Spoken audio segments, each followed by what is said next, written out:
and let her walk on by. I know you like Jackson Browne, right? We cool? Yeah. Jesus Christ. I know he ain't DMX. Come on, man. From a classic movie. I never liked him since he started beating up Daryl Hannah. Yeah. It's a good song, though. And plus the music is just horrendous. Oh, this is a great song. It's so anachronistic. It's just... I told you, Sid. You're brutal, man. Fast Times at Ridgemont High. This movie for our generation was... This is when he banged you in the dugout. It's a big scene. What's the matter with you? Everything. You really are, man. Everything. Somebody's baby, Jackson Browne. We have no common ground when it comes to music. That's true. Or politics or movies or... Why do we like each other so much? Anyway, welcome back to the Bernie and Sid Show right here on Legendary 77 WABC, a Tuesday edition of the Bernie and Sid Show after we just did 4 hours as we do each and every day on the Imus in the Morning Show. Raucous 4 hours. It was that, wasn't it? With the Iron this morning. Yeah, it was great. It was great. Always fun. Always fun. And, we're fired up right now. We are. We got a great show coming your way. We got our good friend, often see her on Fox News, Monica Crowley, stopping by this hour. Yeah. She doesn't want to talk about it, and that's fine, but I think there's a job for her somewhere in that Trump cabinet. I don't know where or what, but certainly that was the rumor. Right. And she's been asked about it on Fox News, but we're not going to put her on the spot. No. But at this point, anybody, and if I'm wrong, correct me, anybody who along the way said something or did something nice for Donald Trump is rumored to get a job. Well, there are a lot of people going in and out of Trump Tower causing the speculation, but a lot of it is just what is everybody kiss the ring? Gratitude, kiss the ring, pay homage, and in him being thankful as well. For example, the email to me. I mean, I guess that's one example, but that was great. People who have done a lot more are actually attending or visiting Trump Tower. Maybe get a few minutes with the president-elect. By the way, I didn't mention this. 2 days after the election, and this was not widely reported at all, there had been a cop killed out in Long Island. And that Thursday after the election, Thursday morning, was the funeral for the cop. And Trump took the time out to call that cop's widow out in Long Island, which was a very classy thing to do. And, again, in the wake of the election, something that he could have easily overlooked. But, very nice. But made sure that he did that. Well, on the flip side, how about the fact that cop was tragically murdered? How about the cop that the other extreme, shot that guy in the back in South Carolina? And you got a mistrial. So every now and then when there's a raucous and people get very, very upset and they talk about the injustices and what's going on, the unfairness, the black and the white. Listen, whether it's, the kid who played at USC, Joe McKnight, gunned down by a white guy in the streets of New Orleans, and that guy was allowed to go home after pumping bullets into this poor man's chest, or this case in South Carolina. That's why you get the bitching, bro. That's why you get it. Well, I certainly don't understand with the mistrial. There was one holdout in that juror. He said, he or she said, I can't do that to the cop. What do you mean? I mean, he shot him in the back. You can't argue with that particular videotape. No, you can't argue with that. I'm sorry. No, but they're gonna be a retrial. And then how do you let the guy that shoots Joe McKnight? How do you let that guy go home? Well, that I don't know either, because the eyewitnesses are adamant about the fact that he stood over McKnight and said. He pumped 3 bullets in his chest and taunted him, but the police chief said that didn't happen. It doesn't matter. Here's what you got. You got an unarmed man, Joe McKnight, dead from gunfire. What the guy said, what the guy did, doesn't matter. He murdered somebody, whether it was in self-defense. Not only that, he had a history of this. Right. So yeah, I don't know. I have no answer for that. I mean, in all fairness, I know you don't, but a black guy killed Will Smith. Very good football player for the Saints. In the same neighborhood, months ago, that guy was arrested right away. Yeah, it doesn't seem like justice is being done in these particular cases, but justice will be done in that South Carolina case. That's for sure. How do we know that? Because there was one loser juror holdout. So he's out. So you had 11 out of 12 who said convict. One said no. And now the judge had to declare a mistrial. There will be another trial, of course. Yeah. Gotcha. So that the justice. Well, you cannot argue with that videotape, in my humble opinion. I agree with you, 1,000%. We saw it. We looked at it. Everybody back then said, "Yeah, lock him up. He's going away. Justice will be done." Yeah. And here's the firewall. As we speak to those who would claim that there's some sort of racial injustice, you do still have the Loretta Lynch is the Attorney General. You have that as a firewall, so they could, of course, always bring charges in the event that sure. And so could Jeff Sessions as Attorney General. I mean, he would do the right thing as well. But for those who don't trust a guy like Jeff Sessions, he's not in office right now. You have Obama, you have the black president, you have a black Attorney General. Right. They can still bring charges if they think justice has not been done. But again, the trial will they will have a new trial, and that will probably last well into the Trump administration. Right. I think that the guy will be convicted eventually. I hope and so. obviously seems to me like he should be. It's disgusting. It is. Now, it's not racist, though, to put on the back of the New York Daily News, got to fire Todd Bowles, even though he's a black coach, right? I mean, the Jets is so bad. You think it is? Very offended by that. Very, very offended by that. And you all morning calling for his firing. Oh, get rid of him. Fire him today. I mean, kicking a guy when he's down. Oh, kick him out. First of all, let him finish the season. No. Hey, what's the point of firing him now? You can let him finish the season, but a lot of these owners give it like the 3-year deal, and year 2 has been so humiliating. They've got 3 wins. They have no quarterback. Nobody showed up to a Monday Night Football game last night. They were selling tickets, Bernard, for $5 right before kickoff. Don't do it. Don't feel like you got to give this guy a year number 3. The program is dead. What difference does it make, though? Well, after this year, you get a new coach. What do you mean? Rex Ryan had that team on his... If you fire him this week. Keep him the next 4 weeks, but then get rid of him. Get rid of him. Okay.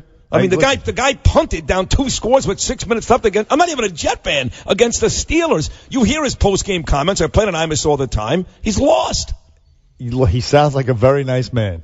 You are funny. He sounds like a nice guy. Look, I'm sorry that the players aren't performing for him. Then bring him over to your house to watch the games and have somebody else coach the Jets. What do I care? I don't know. I don't care. You're a Jet fan. You grew up. You loved Joe Namath. I did grow up, but I've outgrown these types of allegiances to sports teams where I spend all my time. Again, like the I-Man was referencing Joe Beningo. That was a great conversation with Imus this morning. The Jets lost a particular game prior to Christmas, and it ruined his whole Christmas season. Yeah. I mean, good Lord, grow the hell up. And that is true. I mean, I worked with Beningo. He was a dear friend for so many years. That's him. Sure. He got crazy. He lives and breathes the whole thing. I mean, it's like it is the opiate of the people. Karl Marx once said that about religion. Yeah. And sports is that for people today, and it's pretty pathetic. I was talking to Duke Castiglione about this on Sunday night when I did his Sports Extra show. He brought it up on the air, too. How do you prepare to do sports and politics and all that stuff? But part of the reason why this became so attractive to me, besides you, because you've always been my dream partner. I'm not patronizing you here. Now, you make me blush, though. I'm being honest. Was that when I did my full summer of sports 2 years ago, WFAN, Mark Chernoff allowed me the opportunity to work the whole summer, basically. I filled in for Boomer and Craig and Francesa, everybody. And Carmelo had just signed a new contract with the Knicks. LeBron had just gone back to Cleveland. Eli Manning was a huge story. The Mets, the Yankees. And I found myself bored a lot. And I couldn't yell back and forth with Mark Malusis, who I love dearly, by the way, or Anita Marks, or these people day in and day out about nonsense. And that's when it occurred to me that maybe it's time to get out. Because if, in fact, you don't live and breathe it like Joe Beningo, it becomes a job. It is a job. This isn't a job. This is fun. This is fun, and politics, of course, as you said on Duke Castiglione's show, is the real blood sport. Oh, yeah. But the sad thing about some of these people who make sports their whole lives. I mean, it's not just some casual, enjoyment that they have. Right. It's everything. It means everything to them. I mean, they could tell you how many sacks LT had in his life. Well, they could tell you the salary cap of the Islanders. They can't tell you who the freaking vice president is. That's true. Which is sad. And when you think about the people, we'll exclude Beningo because he's a friend of ours, although he probably belongs in this. When you think about the people who live that type of life, you know exactly what they look like. You know exactly what they, like, you just know it, right? When you see the guy walk up, he's wearing like a Met jacket from 68 and like Tom Seaver pins. All these guys look the part. I mean, I've got friends who are big time business guys, Wall Street guys, who love sports. They'll go to a Knick game, a Ranger game, a Giant game, but they don't immerse themselves in it. There are other things in life. Right. But the guys that do that, they look the part. You can spot them. Yes. You can spot them, and you can listen to them every day at the station down the dial there. If that's what you want, yes. If that's what you want. Now back to the real life blood sport, as you talked about. The latest, Donald Trump this morning tweeting this. This is another fantastic move on his part. Circumventing the media, changing the conversation, and sticking it in the establishment's face. He says, this is a tweet, Boeing is building a brand new 747 Air Force One for future presidents, but costs are out of control. More than $4 billion. Cancel order. Bing, bang, boom. That's 8:52 this morning. So they build Air Force One. The Boeing, that company builds that plane. So Trump is basically saying it costs too much money. I'll fly my own plane. Whatever he's saying, he said, I'm not paying $4 billion for you clowns to come up with a plane. That's great. Isn't that beautiful? Yeah. And no, you don't need Schmuck Todd. I mean, I apologize. He's your friend. Todd. Call him Chuck. I'm sorry. Or I'm going Mr. Todd. Beat you up. You will, and I apologize. And I love you. But. Mr. Todd or Jake Tapp or any of these angry, you can call dishonest... Jake Tapp whatever you want. I don't like him. Right. These angry, dishonest creeps in the media. Yeah. He doesn't need it. He puts this tweet, and plus... He's conscious of the cost. He's not just, like anybody else is just going to go along, get along. No, he knows the business. But this is what we talked about yesterday. A tweet like that I found attractive. I thought that was very cool. But the tweet at 3:00 in the morning, being upset about back then was the Miss Universe pageant, but this week was the what was it this week? The Alec Baldwin. Those are the ones you can do without. But I guess I'd rather live with those if I can get the Boeing tweet as well. Yeah, right. Exactly. He's not capable of doing just one or the other. So you got to have some of the garbage in to get the real substance. Even the China thing, that was no accident, and the Baldwin thing, that's just fine. I mean, he's exposing them. They are lame, biased, and unfunny. I mean, that's what they are. But he was very good in Glenn Ross. Alec Baldwin. And then you have coffee is for finishers. You have as we go to break, LeBron James and the Cavaliers in town. And you were telling the story all morning long. They come to town and they're not going to Trump's hotel. The Cavaliers will play the Knicks downstairs here tomorrow night. Big game, by the way. Knicks are on fire. Cavaliers, of course, the best team in the East. And when the Cavaliers and all these teams come to town, they stay at the very plush and beautiful Trump Soho Hotel. Unless, of course, you're LeBron James and J.R. Smith and you hate Donald Trump, you're not staying there. And the team gave them permission not to stay with the rest of the team. I mean, so what does that say about LeBron James? And they're no better than the bedwetting, thumb-sucking, whiny little sore-losing snowflakes on campus. I got to know LeBron James a little bit when he was down in Miami. He was a diva of the worst kind. When he came back home, he wanted to stay at his mom's house, hang out with his buddies, screw Dwayne Wade, screw Chris Bosh. And really, a couple of weeks ago, when he went after Phil Jackson for using the word posse, he right there exposed himself as a overly sensitive. To him, everybody's a racist. That's LeBron James. There was nothing racist about what Phil Jackson said, and I'm going to surmise. I don't know this. He hasn't said it. We talked about, but I'm going to surmise he doesn't like Donald Trump because he thinks he's a racist. 1-800-848-WABC. 1-800-848-9222. LeBron James is a big old bitch. Bernie and Sid back after this. 77 WABC. WABC radio app. Download it now. Upload the BS. 77 WABC. The bulk of the time was with President-elect Donald Trump. I found it an extremely interesting conversation and to be continued. And I'm just going to leave it at that. Thank you. Who else through the meeting? That's unbelievable. Al Gore. How does that happen? Why are you here, fatso? How does that happen? It's unbelievable. I don't know. I don't understand. It's the most bizarre thing. What's that? Rosie O'Donnell at the Trump Tower? Well, he did have dinner with Mitt Romney, and he did. Okay. And also, even Manchin is a Democrat from West Virginia, being at least considered. Manchin was always a very reasonable Democrat. Right. Not Gore. That makes a lot of sense. Yeah. He was only a Democrat because West Virginia is coal mining. In other words, Reagan Democrat type of thing. Right. And they all now voted for Trump. Donald Trump, right. So Manchin makes sense. Listen, but on the line with us right now, who could clear some of this up, is Fox News analyst, a noted author, and all-around beautiful woman, Monica Crowley. Oh, my God, what an introduction. Hi, guys. Hi, how are you? I felt compelled after Trump won, and I had argued back and forth with Bernie about Hillary and Trump, and even you were great with us, great. To start emailing people like Ann Coulter, like Monica Crowley, like all the people that were there for Donald Trump from day one. And it's funny, Monica, you were on with us on Imus a couple of weeks ago, and you detailed how from day one you were there, how they laughed at you, like they did Dan Coulter, when you said he's got a real shot at winning this, the whole way through to the very, very end. So to your credit, you really saw this coming the whole way through. Well, thank you for that, but it wasn't just me. I mean, I think most of the American people saw it too. Unlike you, Sid, most of the American people saw it too, which is why he is now the president-elect of the United States. Touche, I love it. It was like a week or two after Donald Trump came down the escalator, and I was on with Imus and with you guys. And I remember everybody was having a good laugh, and it wasn't just you guys and Imus, it was everybody. Everybody was saying, look at this, we can't take this seriously. And I remember going on with Don and saying, wait a minute, stop laughing. Do not underestimate him. He can pull the whole thing off. Yeah. And what I saw in that moment was, A, the man was different. Not a traditional politician, not a tool, not an establishment guy, somebody completely different who was an alpha male, who didn't give a flying whit what anybody thought of him, and the idea that he didn't need the job. And by the way, to this day, and I think throughout his presidency, that's going to be the thing, the underwriting principle of all of this. This man is a billionaire. He's got a hugely successful business, supermodel wife, great family, unbelievable kids. He doesn't need to do this.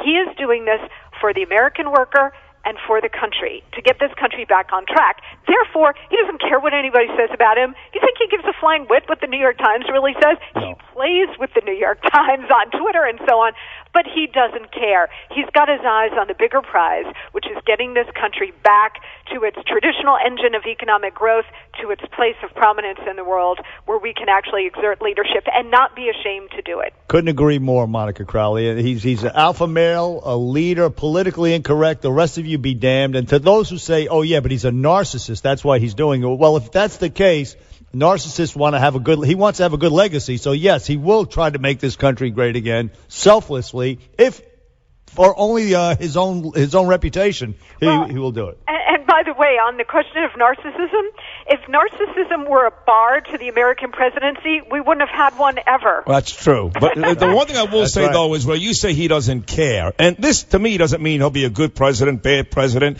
It didn't hurt him, obviously, through the election because he won. Oh, but he cares. When he's up tweeting at 3 o'clock in the morning about Alec Baldwin or the New York Times or Miss Universe, don't tell me he doesn't care. He is that thin skin. Now, he's a winner, and he got the job done. But don't tell me he doesn't care. He cares. I think there is more to his method than you think.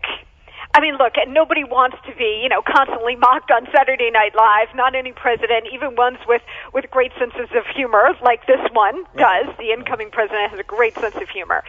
But think about this. Donald Trump has created diversions all over the place by using Twitter.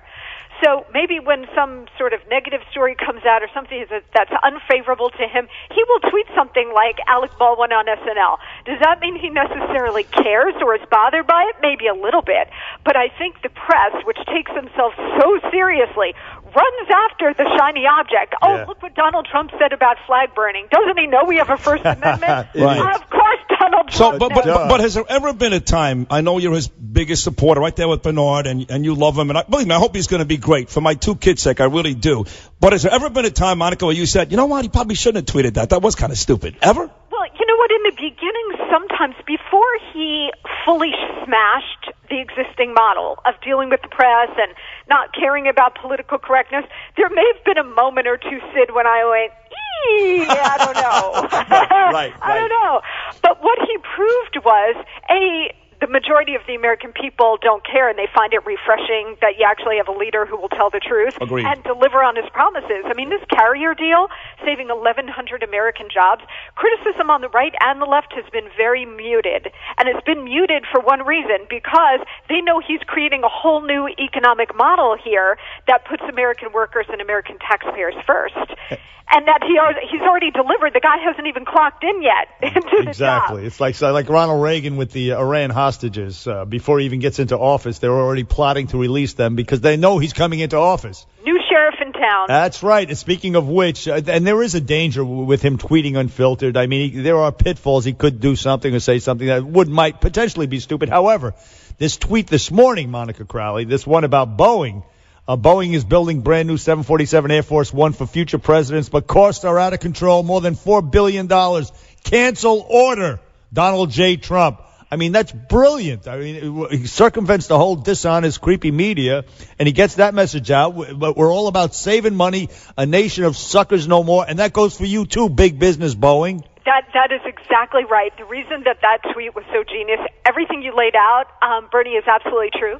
There's also something else. It's the construction of Air Force One, meaning his plane, right? And what he's saying is, I'm going to put myself first. I don't need the big new fancy plane. I can deal with the old plane or my own plane, which they can outfit and make secure for the president.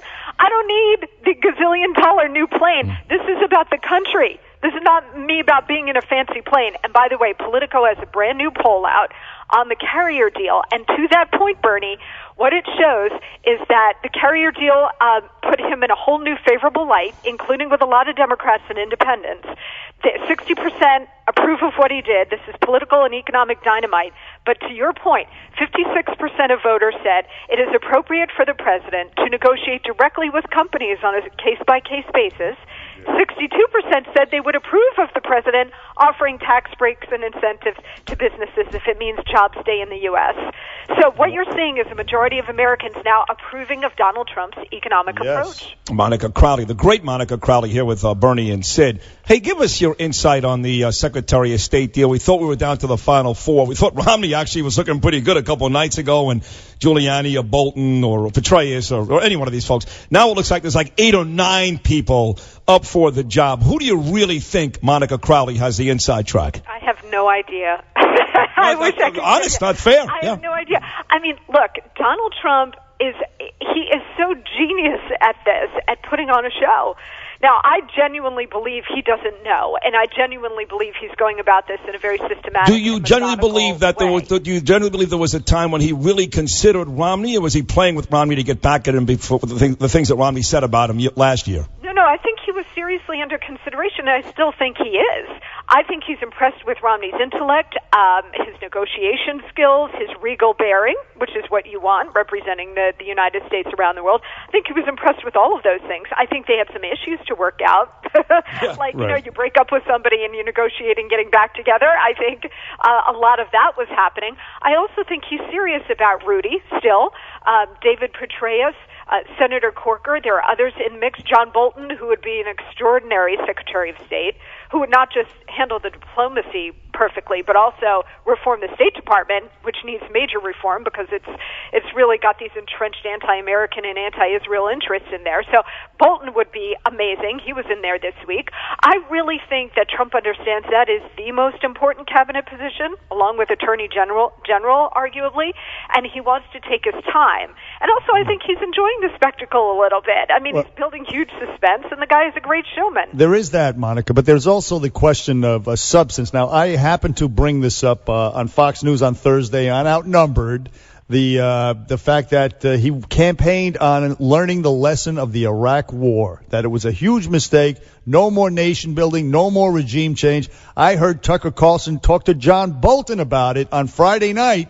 Say to John Bolton, listen, man, you're not cut from that cloth. There's no way you could be Donald Trump's Secretary of State and be consistent with what he's preaching. And I happen to agree with that 1,000%. John Bolton would be a totally inconsistent choice for Donald Trump. Well, let's be really clear. Whomever is chosen to be Secretary of State will have to carry out Donald Trump's foreign policy. And if they do not, if they start to freelance, which is one of the worries about Mitt Romney, for example, if they start to freelance and kind of do their own thing or whisper behind the scenes to heads of state like, hey, don't worry about it, I got you covered and all that, and that gets back to Trump or he's not pleased, Donald Trump, one thing we do know about him, he has no problem firing people very publicly. Yeah, but why hire them in the first place if you know that their philosophy isn't in line with yours? I mean, I think that's what he's wrestling with possibly right now. I think that's true, and I think that is part of these continuing conversations with people like Bolton and Romney. That, hey, look, we come at this from different points of view, particularly on Russia, for example. Are you going to be able to carry out my foreign policy? Can I trust you to do that? Are you going to be a loyal soldier here? And I'm sure the answers are all yes, but I think, to his face, but I think Donald Trump is an excellent judge of character. and he can read people really well. And I think he's talking to a lot of people to try to get a better handle on this. And by the way, this should reassure everybody who is nervous about Trump that he's going about this in a very methodical way. He didn't just rush to give it to Rudy Giuliani because he was so loyal and so dedicated to him. He's not rushing to do any of that. He's putting extraordinarily talented people in these positions for good reason. Last one for me. I obviously was not on Trump's team. But once the election was over, Monica, I've got an 8-year-old little boy and a 12-year-old little girl. I decided that day, in fact, right with Bernard, I was in Washington, D.C. I said, he's my guy. That's it. He's the president. I wish him well. I'm rooting for him. I want this country to succeed, and he's the man in charge. But I can't believe how many people are not doing that. And I got to say, I've lost some respect for people along the way. Jill Stein, for example, she's embarrassing herself each and every day. And I thought she was actually a pretty good candidate 8-9 months ago. LeBron James, the greatest basketball player in the world, refuses to stay at Trump's hotel here in New York City when the Cavs play the Knicks tomorrow night. Are you noticing that you're losing some respect for otherwise people you thought were pretty cool a year ago? Yeah, I mean, it is true. You know, it's funny when... because we live in such a partisan and divided country, which I think Donald Trump, if he can get a booming economy going, a lot of those divisions will go away because people will be making money and keeping more of their own money and be happier. But these kinds of statements and actions, Sid, they speak more about the person than they do about Donald Trump. Yes. So if you're really going to be that petty and small and everything else, you know, that's your problem, and it speaks to who you are. But I think Donald Trump is going to surprise a lot of people, including a lot of these naysayers. Now, Monica Crowley, we started off playing a clip of Al Gore. I wanted to ask you, you had a great conversation with Sean Hannity last night about the global warming hoax, about how it's redistributing wealth from the West to third world nations, essentially, is what it's all about. But guess what? We're out of time. Oh, that's such a bummer. Next time. But that's a pretty deep topic, and it was very interesting what you said. So next time. She's always great. Yes, always you're great. A brilliant woman. You make us feel like a couple of Forrest Gump nitwits here. Oh, you kind of are. You kind of are, she says. Monica Crowley. Excellent on the job. Bernie and Sid Show. Thank you, Monica. All the love back. Back after this.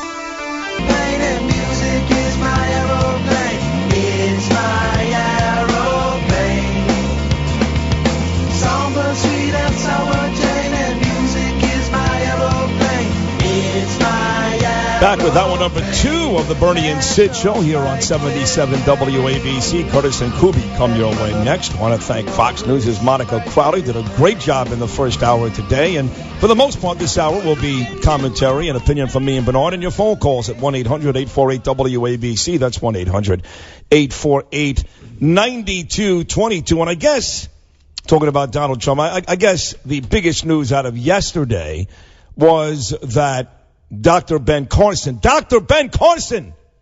is now part of the Trump cabinet, is he not? Yes, he is. He's a cabinet secretary. He's going to run the Housing and Urban Development Department. Well, somebody asked me, why wouldn't he be the Surgeon General, like C. Everett Koop? Why wouldn't he be the Surgeon General? I don't know. He's a doctor. Yeah, I'm not privy to that. Maybe that's more, but that's not a cabinet post, A. Okay. This is more prestigious. Gotcha. But I just don't know. Initially he expressed he said he didn't want to take this job either, but he's got it now. And look, the people who preceded him, Andrew Cuomo, this guy who's there now, this Julian Castro, none of these guys have any particular experience in building up inner cities or anything like that, housing and urban development. So, I mean, you just put a smart guy in there. He's a quick study, and he'll do what he can. And he's got the right instincts, as we know, and he'll take direction from Mr. Trump. But it is interesting that about a year ago, during the debates, how Trump was just slaughtering the brain surgeon, Ben Carson. And there was a reason for that, because about a year ago, believe it or not, I know it sounds crazy now, Ben Carson was a legitimate threat. I mean, you may remember. Oh, yes. He was a darling of the Republicans. Yes. You had him, and you had from Hewlett-Packard. She won the first Crowley two debates. Fiorina. Right. So she had some momentum. But Ben Carson, for about 3 weeks, well, he was the guy. Even way before that, they started at this prayer breakfast over a year, more than a year and a half, 2 years ago. He attacked President Obama, and he was a darling on Fox News. Right. And so, yes, then that's why that catapulted him into the primary for his primary run in which he made a good run. Yes, he was up in the polls, and so Trump went after him with jumped on him with both feet because he wrote in his book that he attacked his moms with a hammer and all that stuff. Tried to stab his cousin. All kinds of crazy stuff, and Trump went on the offensive. Well, what happened was, not only did he write that stuff, but then when somebody said, almost like, you want to take that back? And he was like, what are you calling me, a liar? So it's like, would you rather be a liar or somebody who tried to kill your mother and cousin? Right. He was insisting. I tried to hit my mother with a hammer. Right. And that was a point that, no pun intended, Trump was hammering home. Listen to Trump with Bill O'Reilly from a year ago. You know, if you think about what Carson's saying, he hit his mother over the head with a hammer. No, he almost did, but whatever. He hit a friend in the face with a lock. He tried to kill somebody with a knife, and he said he suffers from pathological disease, okay? When you suffer from pathological disease, you're not really getting better unless you start taking lots of pills and things. And then he went into a bathroom, and all of a sudden he found religion. You know what's amazing to me, Bill? Here's a guy says the mother with going to hit her with a hammer. All of these things. No, but he's trying to prove that he did it in order to have credibility. Who would want to prove this? I think, he's 13 or he's 12 when he did it. He's a little kid. And I never hit my mother over the head. And you didn't either, Bill. The story is redemption. That's what he's trying to get across. But be that as it may, the bigger story is... Did you ever hit your mother? No. Of course not. I don't think so. Come on. Oh, that's great. I mean, that's just absolutely... I don't know why is it so funny, but then a couple of days after that particular interview... Yeah, which was Bill O'Reilly. And by the way, folks, you can catch my man here, Bernard McGurk, on the Bill O'Reilly Show later on tonight, that you can each and every Tuesday on Fox News. Thank you for the plug, Sydney. Yes, indeed. Unless, of course, Trump is scheduled to speak tonight in North Carolina, continuing his thank you tour, unless we get preempted by that. But whatever. But thank you very much for the plug. Now, you're welcome. About a year ago, a few days after that particular interview, Trump was out on the stump and he was campaigning. He said at some point Ben Carson admitted to actually trying to stab one of his friends. And his cousin. His cousin, all right. So Trump was all over that. And it's funny. Take a listen. But if you're a child molester, there's no cure. They can't stop you. Pathological, there's no cure. Now, he said he was pathological. Okay. He took a knife and he went after a friend and he lunged that knife into the stomach of his friends, but lo and behold, it hit the belt. It hit the belt. Oh, boy.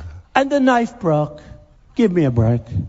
Give me a break. Give me a break, folks. Give me a break. Give me a break. So funny. I mean, listen, this is what, part of the, I've said it before, humor just goes a long way. I mean, obviously he was playing the part and he was doing what he can to take down his, at that point, one of his top competitors, and it was very effective and funny at the same time. Well, I mean, yeah, the competitor took himself out. He didn't need Donald Trump to take him out. Ben kind of did the damage on his own, but Donald was funny there. By the way, Michael Flynn's son has been kicked out off the team, just so you know. No longer part of the transition team. He should. Talking about crazy stuff like Ben Carson, saying crazy things and expecting people to believe it. This Michael Flynn's kid, I mean, jeez. Yeah, he's a bit of a whack job, but he's sort of in the mold of Sidney Blumenthal's kid, who's a big-time Jew hater. I meant to ask Monica Crowley about that. About what? About this Keith Ellison guy that the media Minnesota? And everybody seems to be ignoring, this Jew hater who's about to run the Democratic Party. They're ignoring it because nobody cares about the Democratic Party right now. It's dead. He may get the DNC chair, but so what? Yeah, but we have a two-party system in this country, so if you're going to have one party run by a Jew hater, I'd be concerned. I just would be. But just me, what do I know? If I'm the Paul Revere for the Jews, that's what you are. So be it. You are the Paul Revere for the Jews. More so than the Anti-Defamation League and Chuck Schumer. The Anti-Defamation League had to wait for a stupid video, an audio. I've been telling you about this creep for a while. Yeah. And they came to they got religion when the audio tape came out. I was all over it beforehand. And Schmuck Schumer, he still doesn't get it. My cousin Norm hates him. Norm Coleman out in Minnesota, but he's Jewish, Norman. So obviously, so is Schmuck Schumer. Schumer's enough with that. What? He's not really Jewish. Okay, give me a break. God. Are you kidding me? He's friends with all the guys that are Jew haters. All of them. Listen, they used to say about me, I have the map of Ireland written all over my face. You do. Schmuck Schumer has the map of Israel. Oh, get out. Or something. I mean, if they could say that about the. Well, then you would. He's Jewish. Chuck Schumer's Jewish. I know he's Jewish, but you explain to me then. You have over the last year and a half exposed about 20 people inside the Democratic Party as being Jew haters, and they're all friends with Chuck Schumer. So what kind of Jew is he? Well, listen, I don't know. I'm not going to characterize what kind of a Jew. It's not my position to do that. Right. But I can tell you this. That Keith Ellison is a Jew hater and an America hater, and he's about to run the Democratic Party. And I don't see graphics up on CNN 24/7. No, of course anti-Semite about to run Democratic Party. That's not what they do. They talk about how Ben Carson is no good, and they talk about how Michael Flynn's a maniac, and his son is even worse. And why is Trump tweeting at 3:00 in the morning? What kind of sick psycho is he? And they don't do that. But hey, that's Fox funny. News. That's funny. You just mentioned, they have a graphic up right now. There you go. Ben Carson didn't live in public housing. There you go. But why? But Fox News should be the station that should be hammering home the Keith Ellison point. Are they doing that? Oh, they're doing that. Okay, they're not hammering it, but they don't obsess over stuff. You should be talking about that tonight on Bill O'Reilly. But this thing about Ben Carson not living in public housing. Well, how would he know? Right. It's almost like you can't talk about sports. You never played in the NFL. What? But he should. I mean, he claimed to have lived in public housing, as I have. But you really did. Of course I did. Did he? I have the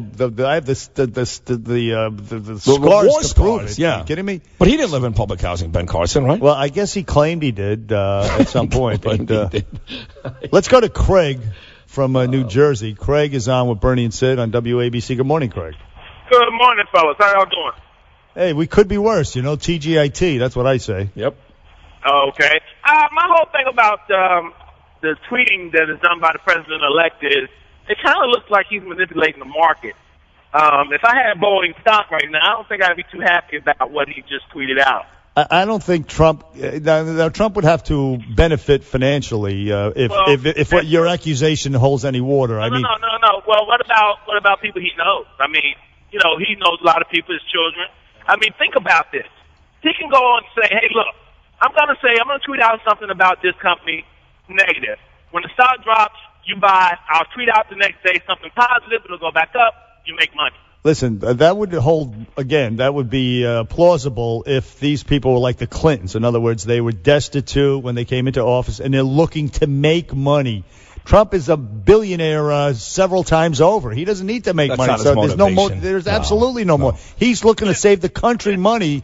And your cynicism is, misplaced. Hold on. Go ahead. One thing I know about this is people who make money like to make more money. Okay? So just because you got a lot of money doesn't mean you want Craig. We're going to agree to disagree. There may be some backlash here, and there may be some people that may look at it this way and may lose money. That was not Donald Trump's motivation, not even 1%. But if your point is, even if it wasn't his motivation, even if it wasn't, it can come back and affect the market, then you're right. Well, so be it. So be it. But still, I mean, Craig on the grassy knoll is a little bit much. Here is Donald Trump talking about the Boeing, what we're talking about. Boeing, he said Boeing was going to provide the jet for him, Air Force One. It's a $4 billion contract, and Trump is saying, stuff it. It's way too expensive. But listen to what he said. Well, the plane is totally out of control. It's going to be over $4 billion. It's for Air Force One program. And I think it's ridiculous. I think Boeing is doing a little bit of a number. We want Boeing to make a lot of money, but not that much money. A nation of suckers no more, essentially, was the message. America first, and he's adhering to that philosophy. If you ask me, Craig from New Jersey notwithstanding. No, that's fine. I got to tell you, talking about Trump and the future and, the country. But I get off the train every single morning. And it's dark out still, obviously, because we work on IMUS. We start at 6 o'clock in the morning. And when I walk from 32nd Street and 6th Avenue to our building, which is on 7th Avenue, and I walk past Macy's. This has nothing to do with what we're talking about, but I'm just telling you this. Because this morning, for some reason, I stopped for like 5 minutes and took a good look. When I walk past Macy's in the morning. Is the big Believe sign on it at that time still? That's exactly where I'm going. I love that. That's exactly where I'm going. Are you serious? I do. Yes, I love that sign. I was going to tell you. I believe. I was going to tell you that I actually stopped this morning and in this darkness, this glittery believe sign. I swear I had no idea you were going there. I know you didn't. So I'm looking. Wow. I stopped this morning and I stared at that. And a couple of things hit me. First of all, this is the greatest city in the world. Second of all, this time of year in this city is the greatest place in the world. And third of all, I believe. How do you like that? And I just stood there. I was like, yeah, like, I believe. Right.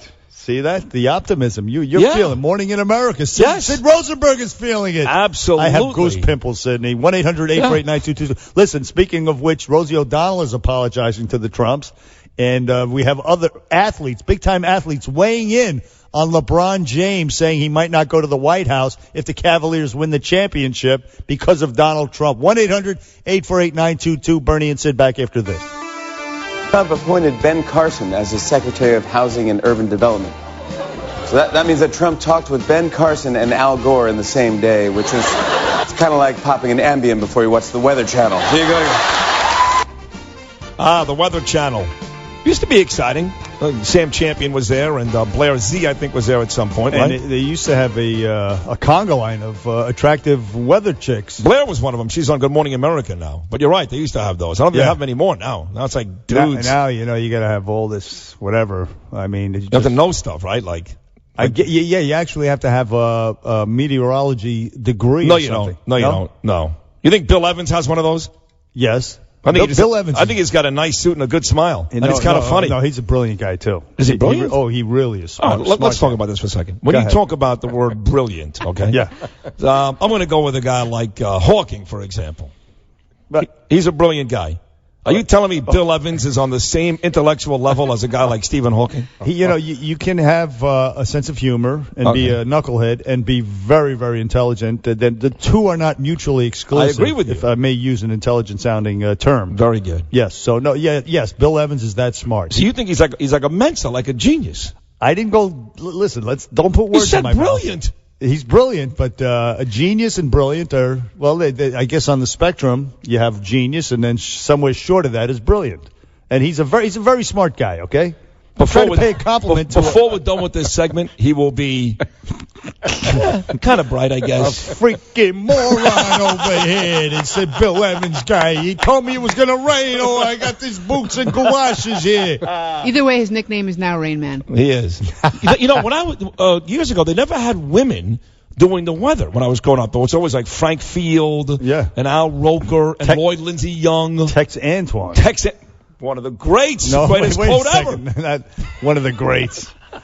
If you're about to be raped, lay back and enjoy it. Enjoy it, yeah. Yeah. Sick bastard. Right. But like Christina Applegate did it on Married with Children. They had like girls do it, but not in New York. They didn't do that. No. Like in Florida, they did that. In Texas, it makes sense to have girls do it. Well, look at they have Ginger Z. It's wet in here. Yeah, that word moist is like that's a rough one, right? Oh, I hate that word. Oh, the dew level today is going to be moist. What? It's very moist outside. What are you talking about? You're going to have this weather front penetrating from the east, and then they stand down there by the state of Florida, which looks like America looks well hung when it's all kinds of innuendo, and it's inappropriate. 1-800-848-92. We have Rosie. Speaking of inappropriate, Rosie O'Donnell and a bunch of big-time sports guys commenting on LeBron James, saying he won't go to the White House. Or he might not go to the White House if the Cavaliers win and Trump is the president. After knowing with the news. From the Nouveau Fat Loss Studios, 7 New York comes to talk. 77 WABC. The only reason Carrier is staying in the United States is because Donald Trump was elected president of the United States, and the leadership at United Technologies and Carrier. This isn't government intervening in the private sector. What happened here? Why is this not government intervening in the private sector? Well, first off, let's remember now more than 1,000 Hoosiers have certainty in their jobs and in their futures going into this Christmas season because of the leadership of Donald Trump. 700 don't. And I couldn't be more grateful for that. And the people of Indiana couldn't be more grateful for that. Well, look, I know the glass is half-empty tendency of many in the media. Well, it's not about the media, sir. What you saw happen here. Hitting the media is always a crutch for you guys. It is not about the media. It's not there a is crutch. 7. Chuck Todd fighting back there. That's Mike Pence. Chuck Todd displaying his negative his bias is what that was the epitome of. No, I would disagree with that. That's why Trump tweeted out, if the press would cover me accurately and honorably, I would have far less reason to tweet. Sadly, I don't know if that will ever happen. Well, I agree with him there. Still doesn't mean he has to tweet. But in the Carrier case, I know Monica Crowley was beaming about it last hour. You challenged her gallantly. Not really. But you will now, right? Nah. All I'm going to say is what I said on our show on Imus last week, which is it's a little sleazy. That's all I'm saying. I'm not saying it's quid pro quo. So I'm not saying it's quid. Her. Well, I said it last week on this show. I don't want to keep going with the same thing over and over again. No.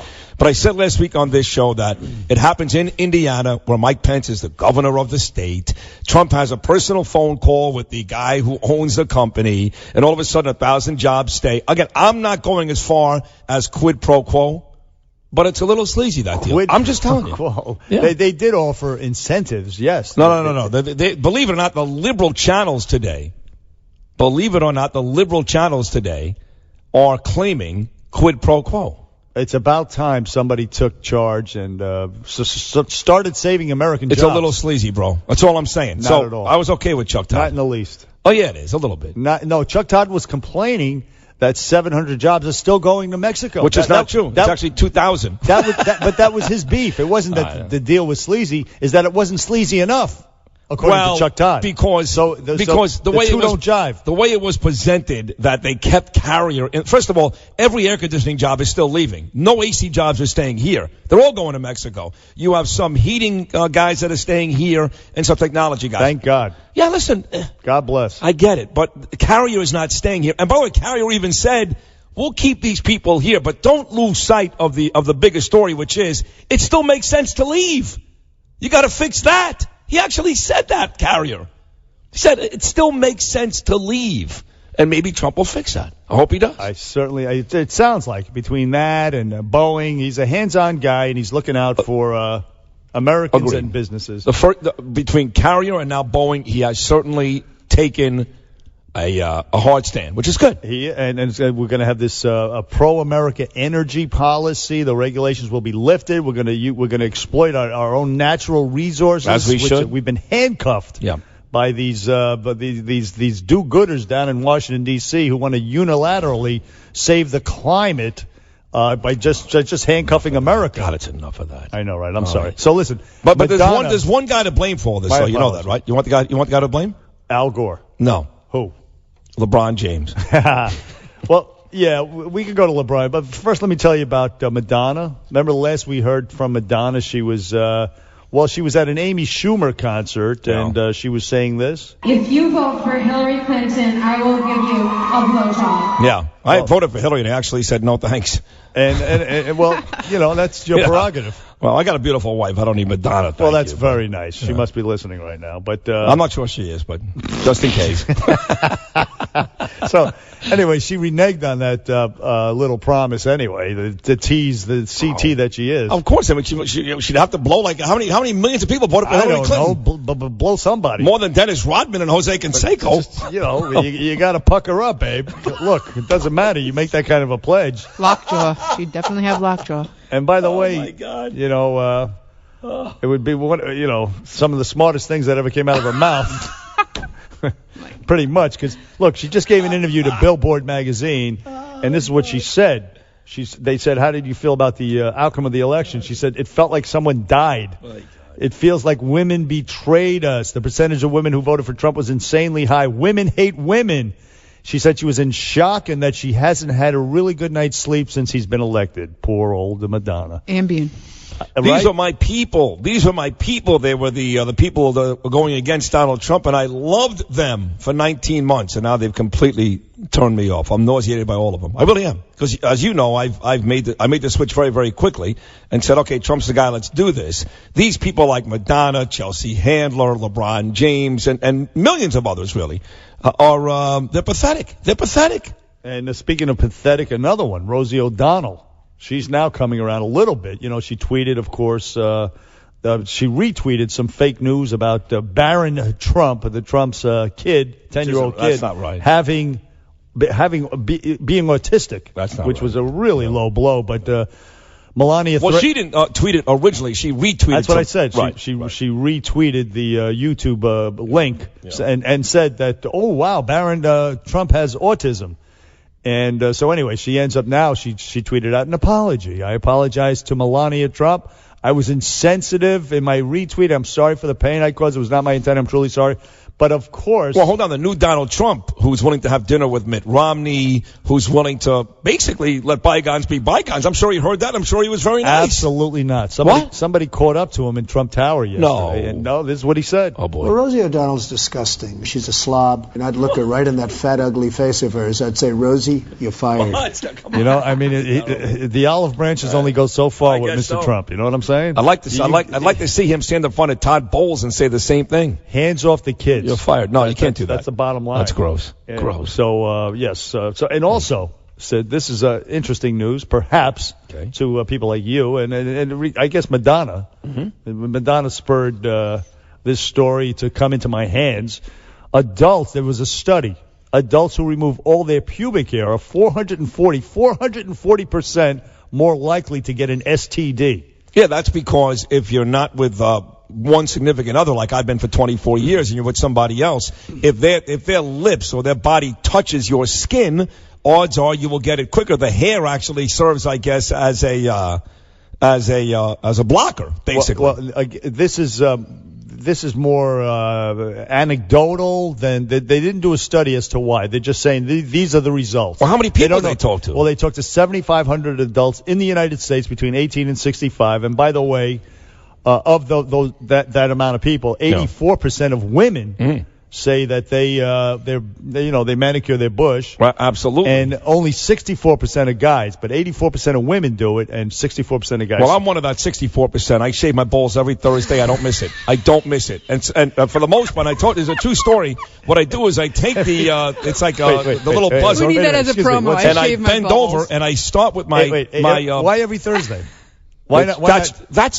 That's my day. Ladies drink free that day. That's right. So I bend over and I go to the back of my ass, and then what I do is sometimes I just put the buzzer right back on the counter in the bathroom. So if let's say my dad comes over for the weekend and wants to shave something. You live in your sister's house. That's right.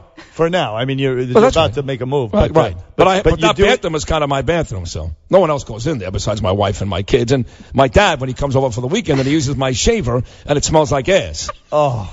Because I shaved my and then my sister got mad a couple of weeks ago because why does your ass smell? Why don't you take a shower? Well, I shower after I shave my balls, and then sometimes what I do is I shave it, and then the hair clumps up, and then it ends up right over the drain there. No, it doesn't. And my sister gets mad because there's a bunch of hair over the damn drain.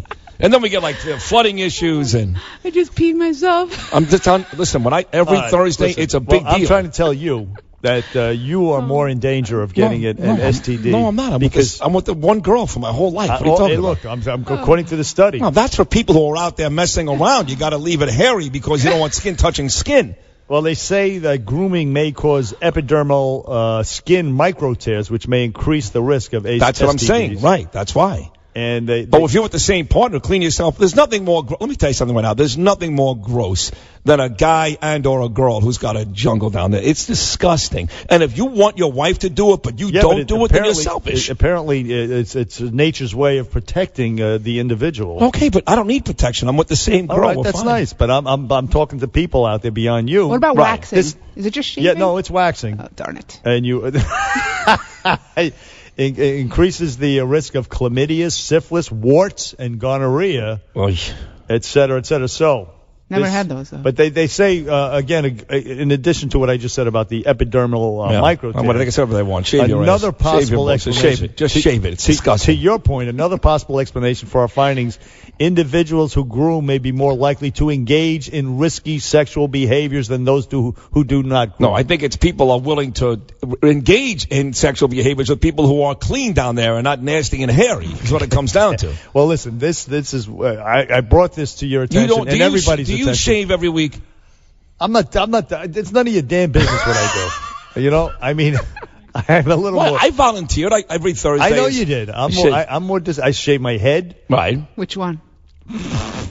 But you don't down there. You don't do it every week. Listen to me. What? It's none of your business. I go to what the barber. He shaves my back and my arms and my chest every that's 2 good. weeks. That's every 2 weeks. You're a beast. But then when it comes to this stuff, every Thursday. I never miss a Thursday. People want to keep it to themselves. I kill myself. This has been a pubic service announcement for all of you folks out there. Brought to you by Bernie and Sid on 77 WABC. It makes it look bigger, too, just so you know. 77 WABC. Traffic and transit. All true. Fairfield County, the Merritt Parkway northbound at Route 106. That two-vehicle accident is now just... Back on the Bernie and Sid show on WABC.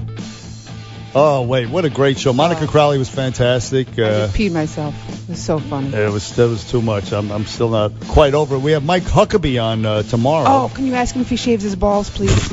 Please. Wait. I dare you. The former governor of Arkansas, who ran for president, Mike Huckabee, on with Bernie and Sid tomorrow. Ask him, does he shave his balls? Curtis and Kuby. Up next, folks.